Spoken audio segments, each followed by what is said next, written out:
여성학과 부부 문제의 전문가인 김주원 씨는 지난 2013년 결혼 후 행복해지는 사람, 불행해지는 사람이라는 제목을 가지고 책을 출판해서 많은 부부들에게 큰 공감을 얻은 적이 있습니다.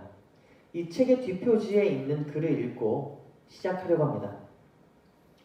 부부들 중에는 아내 혹은 남편과 결혼해서 정말 행복하다라고 말하는 사람이 있는가 하면, 할 수만 있다면 결혼 전으로 시간을 되돌리고 싶다라고 한탄하는 사람도 있다.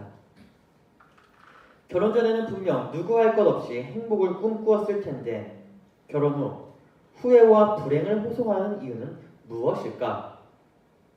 그것은 혹 결혼만 하면 아무런 노력도 기울이지 않아도 저절로 행복해질 것이라고 믿었기 때문은 아닐까? 실제로 많은 사람들이 오류를 범하고 있는 부분은 대학 진학이며 취업에 필요한 자격을 갖추기 위해서는 오랜 세월 심혈을 기울여 공부하고 노력하면서 정작 평생을 함께 살아가는데 부족함이 없는 배우자가 되고, 나아가 바람직한 부모로서의 역할과 자격을 갖추기 위한 준비와 노력에는 너무나도 소홀하다는 것이다. 그러고도 행복한 결혼을 꿈꾼다는 것은 어불성설이다. 결혼 후에도 행복한 부부들은 결혼과 부부의 의미, 건강한 부부관계, 부부간 에티켓, 부부 갈등의 해결책과 행복한 가정을 이루는 지혜를 갖추기 위해 지속적으로 노력하고 공부하는 사람들이다. 즉, 부부의 행복은 그런 끊임없는 노력과 공부를 통해 사랑을 키워나가는 성숙한 부부들만이 누릴 수 있는 최상의 선물인 것이다. 그러고 보니까 결혼한 사람은 저밖에 없네요.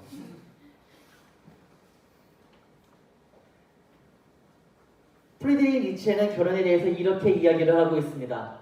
결혼, 그것은 하나를 만들려고 하는 두 사람의 의지다. 단지 그 하나를 이루려는 것은 두 개 이상의 것이다. 이와 같은 의지를 의지하는 자로서 서로의 본경을 같이 치러주는 것을 결혼이다 부른다. 그렇습니다. 서로 다른 두 남녀가 만나 사랑해서 한 가정을 이룹니다. 그 가정의 행복을 찾기 위해 서로의 방식대로 퍼즐을 맞춰 나가면서 지내다가 아이가 생기고 출생의 과정을 거치면서 행복이 무엇인지 조금씩 알게 되죠. 보편적으로 결혼한 가정의 신혼부부와 아이를 양육하는 부모들의 가장 큰 행복의 조건은 서로가 아프지 않고 건강하게 지내는 것이다 라고 합니다. 행복은 다른 것이 아닙니다. 행복은 함께 살아가면서 소소한 일상 가운데 찾을 수 있는 것이 바로 행복입니다. 우리 사회에서 가장 신비로운 사건은 무엇일까요? 가장 신비로운 일. 모든 것이 다 신비롭죠. 자고 그 다음날 아침에 일어나는 것도 신비롭고, 내가 무언가를 먹는 것도 신비롭고, 누군가를 만나는 것도 신비롭습니다.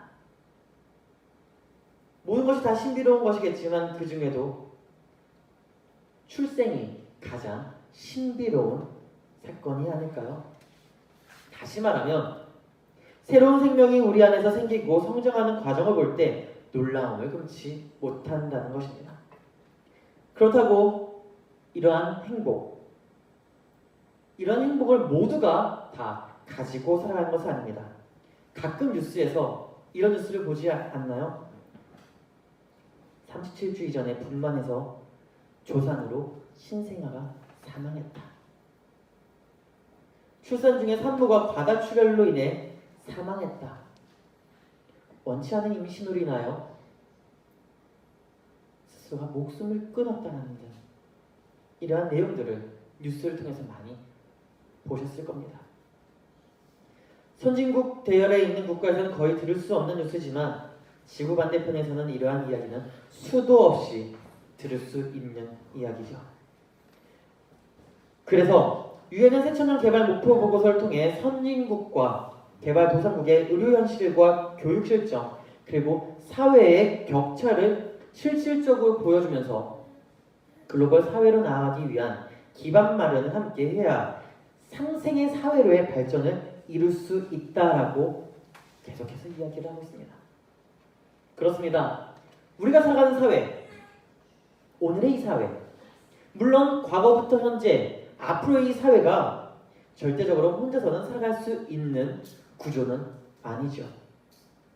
특히 글로벌 사회는 나뿐만 아니라 모두의 존재, 모두의 소중함을 인정하고 함께 도우면서 살아가야 됩니다.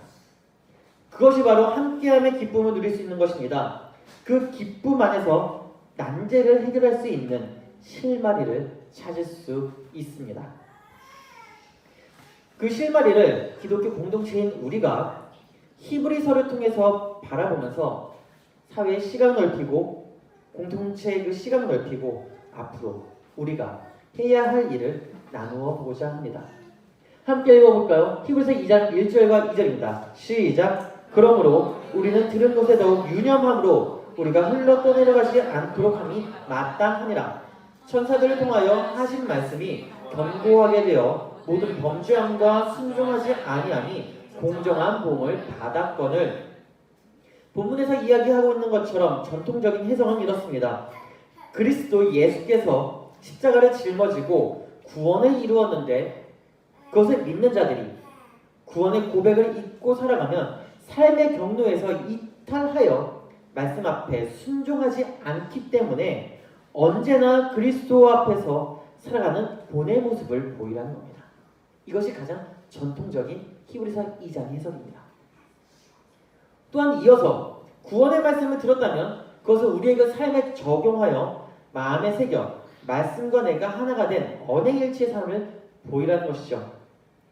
그렇다면 우리는 지금 유엔 새천년 보고서를 대입해서 히브리서를 바라보고 있습니다. 어떻게 이 내용을 바라볼 수 있을까요? 지금까지 우리는 가난에 대해서 다시 정의를 내렸습니다. 우리가 흔히 알고 있는 가난, 돈이 없어서 부유하지 못해서 어렵고 힘듦, 이것이 역시 가난이지만 그보다 더 진짜 가난은 꿈을 꾸지 못하고 죽어간 것이 가난이라 했습니다. 앞으로 우리가 해야 하는 일에 대해 기독교 공동체가 그 관점을 이야기를 하려고 합니다. 앞서 이야기한 것처럼 어려운 난제의 실마리를 풀어 하나님의 나라, 하나님의 교회, 하나님의 사람으로 살아가는 참된 하나님의 지혜와 능력의 삶의 모양으로 살아 보이자는 것이 히브리서 2장 오늘날의 해석으로서의 같이 나누고자 하는 이야기입니다. 첫 번째 목표가 이겁니다. 1990년에서 2015년 사이 산모 사망률을 4분의 3까지 감소시키겠다.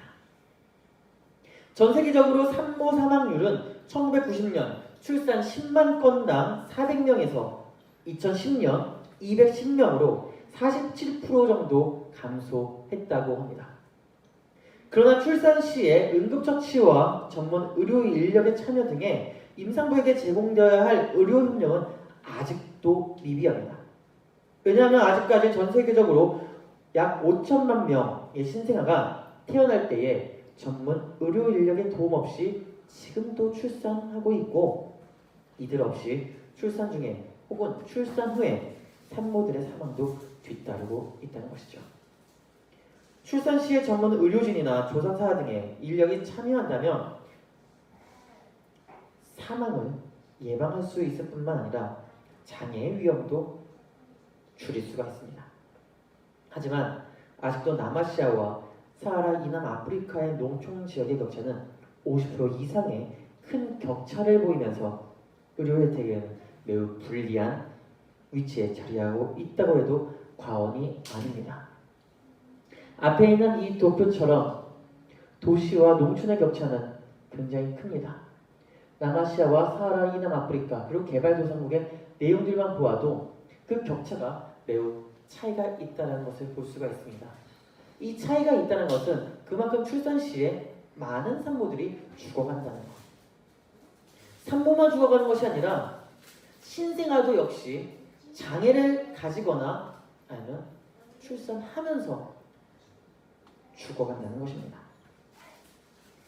출산 시 의료 혜택을 받지 못한다는 것, 곧 죽음의 문 앞에 있는 루비콘강을 건널 준비를 하는 것과 다름이 없습니다.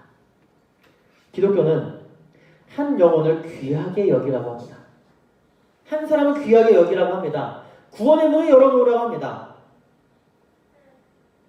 그런데 말입니다. 우리는 많이 듣죠. 한 영혼이 귀하다. 한 영혼이 천하보다 귀하다. 근데 우리 가족 가운데에 이러한 일이 생긴다고 하면 그냥 지켜만 보실 수 있겠습니까? 그 영혼이, 그 생명이 우리 가족이라면 여러분은 어떻게 하실 겁니까? 우리는 꿈을 꾸며 살아가는 부유한 사람들이기 때문에 이러한 일은 전혀 일어나지 않을 것이다 라고 생각할 수 있지만 사실 사람의 일은 알지 못합니다. 심지어 우리나라에서도 극히 소수지만 생길 수도 있는 일입니다.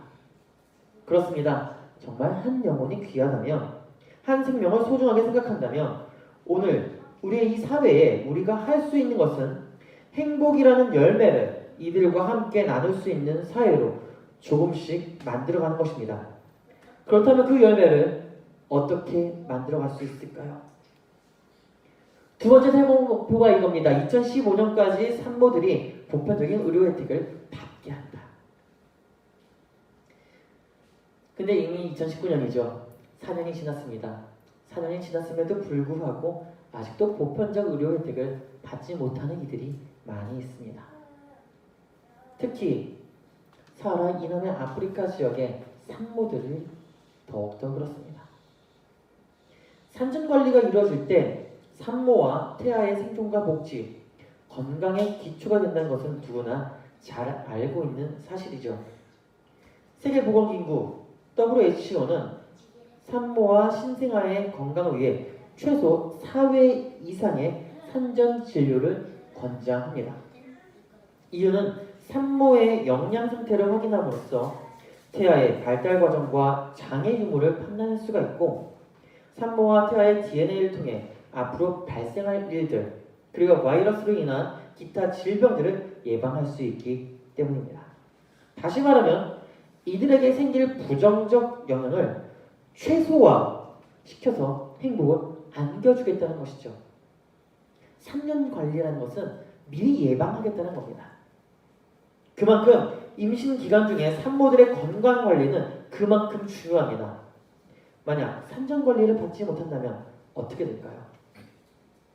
언제, 어떻게 질병이 걸릴지 모릅니다.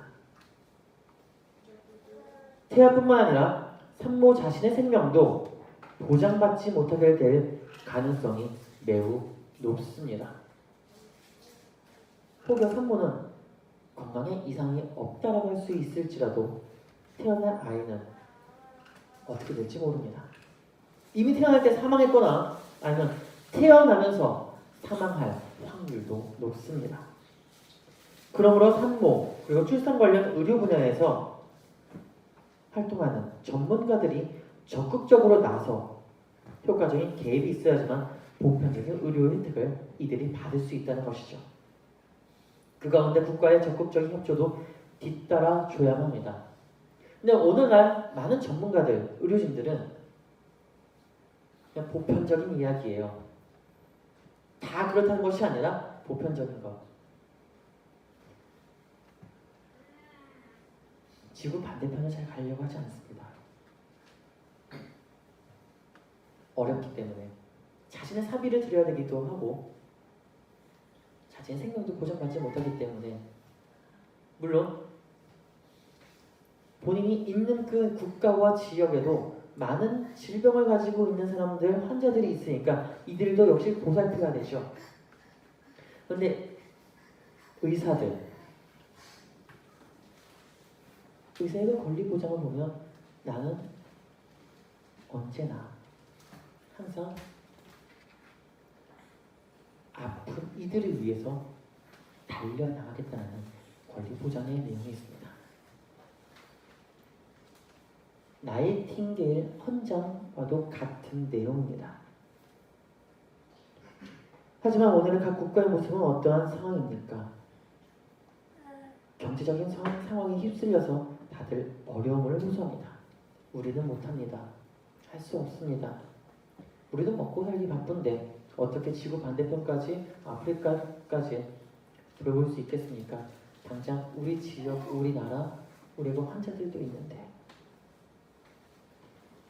한국은 지난 5월 한국개발연구원 KDI에서 발표한 2019 상반기 경제 전망 및 경제 동향에서 이렇게 이야기를 합니다. 국내 경제 상황은 전반적으로 부진하며 투자의 감소세도 계속해서 지속되고 있기 때문에 장기적인 관점에서 글로벌 금융위기 이후 가장 큰 저성장 기조로 나아가고 있어 언제 다시 성장할지는 알 수 없는 상황이다.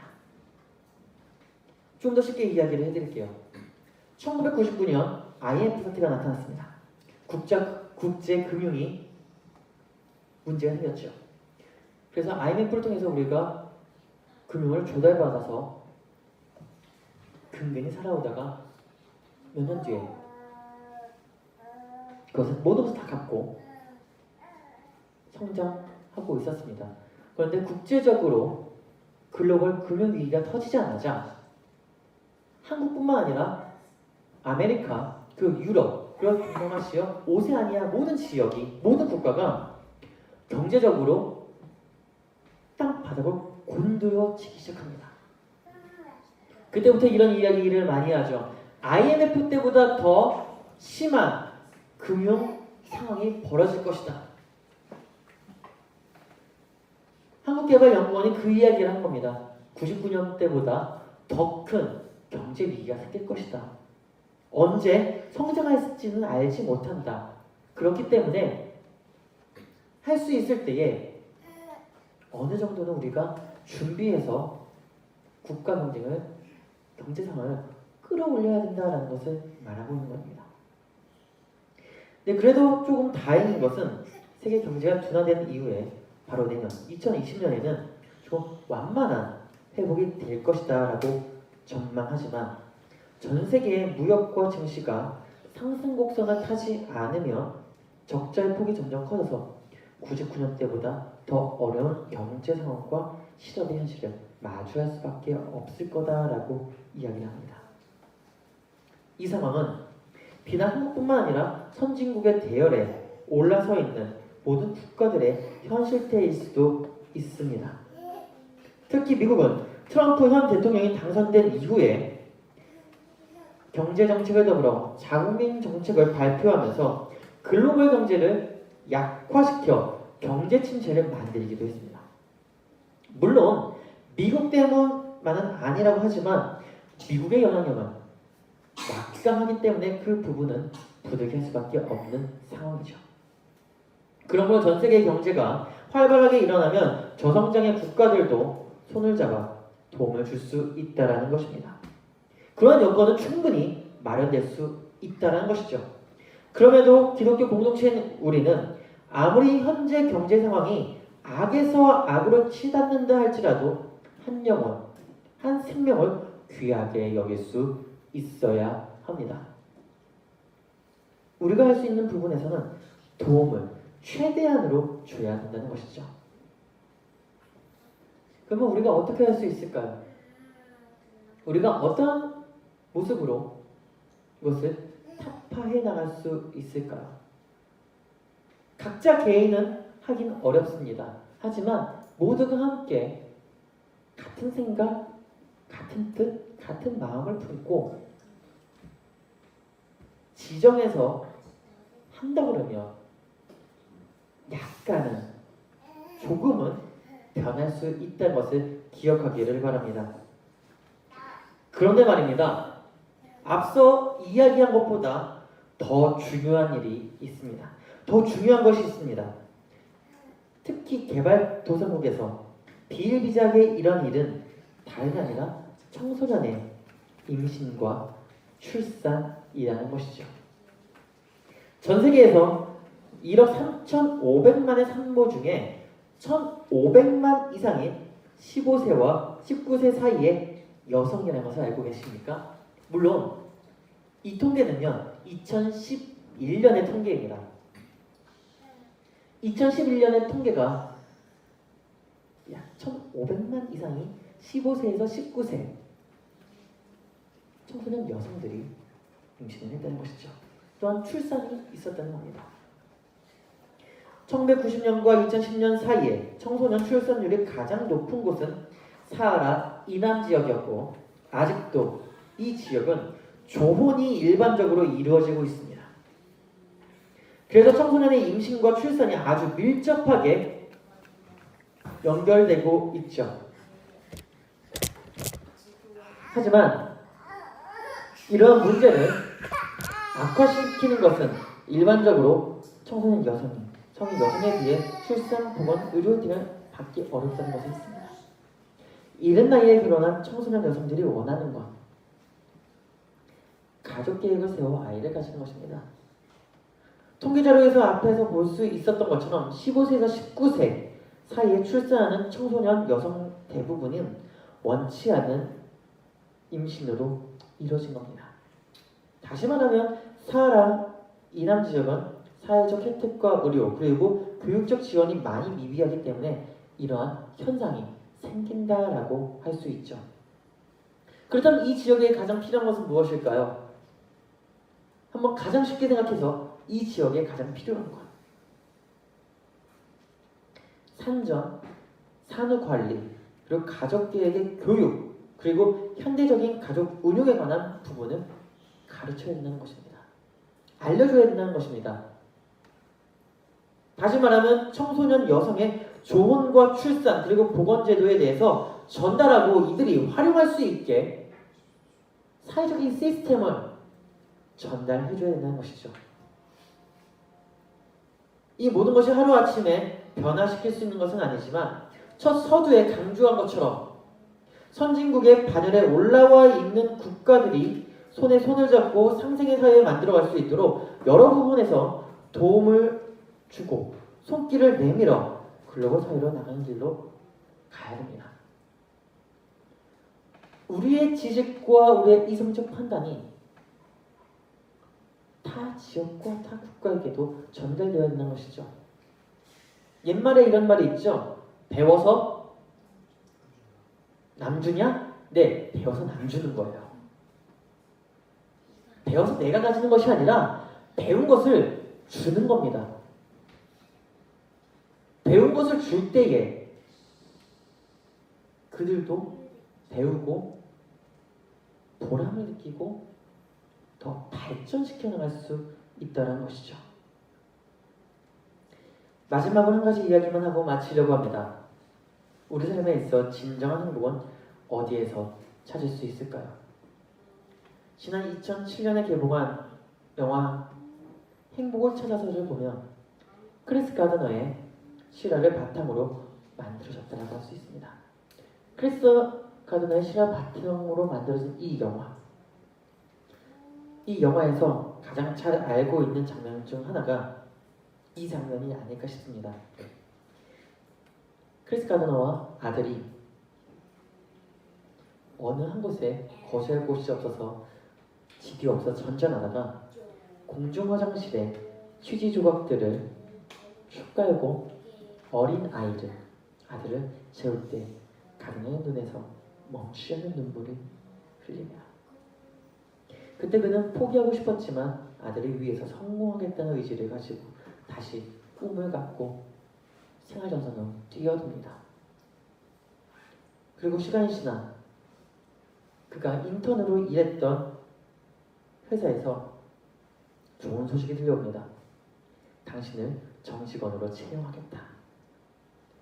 그렇게 그가 정직원으로 채용된 이후에 사무실에서 나와 두 손을 움켜쥐고 거리를 걸으면서 이것이 행복이야! 라고 외치며 나갑니다. 그렇다면 행복은 무엇일까요? 힘든 일도 없고 걱정도 없고 아프지도 않은 그런 일이 정말 행복일까요? 진짜 행복은 결과가 아닌 과정 가운데 있고 누구나 작은 노력 가운데 얻을 수 있는 것이 행복입니다. 그렇습니다. 진정한 행복. 큰 일과 작은 일을 따져가면서 하는 것이 아니라 지금의 과정 속에 어려움을 이겨내고 새로운 환경을 만들어가는 것이 바로 행복이라는 겁니다. 오늘 우리가 만들어야 할 사회, 이러한 사회로 만들어야 됩니다. 행복의 열매를 찾는 사회, 전 세계가 누구나 노력 가운데에, 작은 노력 가운데에 얻을 수 있는 그런 행복. 그래서 오늘 본문 4절에서는 이렇게 이야기를 하죠. 하나님도 표적들과 기사들과 여러 가지 능력과 자기의 뜻을 따라 성령이 나누어 주신 것으로 그들과 함께 증언하셨습니다. 그렇습니다. 어느 곳에 휩쓸리지 않고 구원받은 이들이 해야 하는 일은 구원의 복음을 증거하는 일입니다. 예수를 증거하는 일입니다. 그러나 정말 예수를 증거하고 싶다면 우리 삶에서 먼저 본의 모습을 보여야 합니다. 어떻게요? 섬김의 행복한 모습을 보여야 한다는 것이죠. 어떻게요? 전 세계가 증언할 수 있는 그러한 모습을 보여야 한다는 것입니다. 나만 잘 먹고 나만 잘 살고 나만 등 따숩게 있는 것이 아니라 내 주위에서 어려운 이들이 있다면, 어려운 사회가 있다면 작은 손길을 내밀어서 이들이 다시 일어설 수 있도록 힘을 주라는 것이죠. 이미 우리에게 표적과 기사들을 보이셨습니다.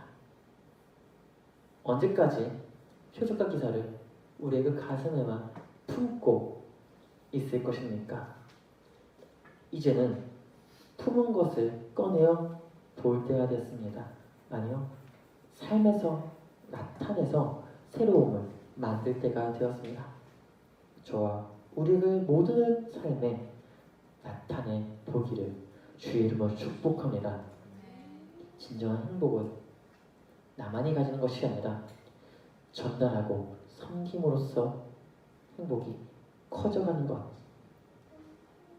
그리고 가장 미약한 이들을 일으켜 세우는 것이 우리 그리스도 공동체, 기독교 공동체가 해야 할 일이라는 것을 기억하기를 주님의 이름으로 축원합니다. 기도하겠습니다.